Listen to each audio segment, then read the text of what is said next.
বাংলাদেশে আওয়ামী লীগের সময়ে বাজেট মুখ্য বিষয় ছিল না, শুধু কাগজে দলিল ছিল বলে মন্তব্য করেছেন এনসিপির সদস্য সচিব আক্তার হোসেন। বৃহস্পতিবার রাজধানীর কাকরাইলে বাজেট বিষয়ে আলোচনা সভায় কথা বলেন তিনি। আক্তার বলেন, Bashundhara public school and college 2026 শিক্ষাবর্ষে ভর্তি চলছে। আওয়ামী লীগের আমলে দেশ পরিচালনা করত কর্পোরেট অফিসগুলো, যার খেসারত এখনো দেশকে দিতে হচ্ছে। সামনের বাজেট যেন কোনোভাবে লুটের বাজেট না হয়, বাজেট সাধারণ জনগণের হতে হবে বলেও জানান তিনি।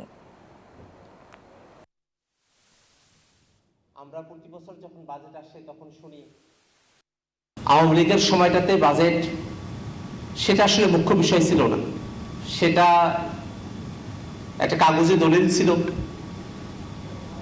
দেশটাকে পরিচালনা করত কর্পোরেট গোষ্ঠীগুলো, তাদের হাত ধরেই দেশের পয়সাগুলো বিদেশে পাচার করা হলো এবং আমরা তার খেসারত এখনো পর্যন্ত দিচ্ছি।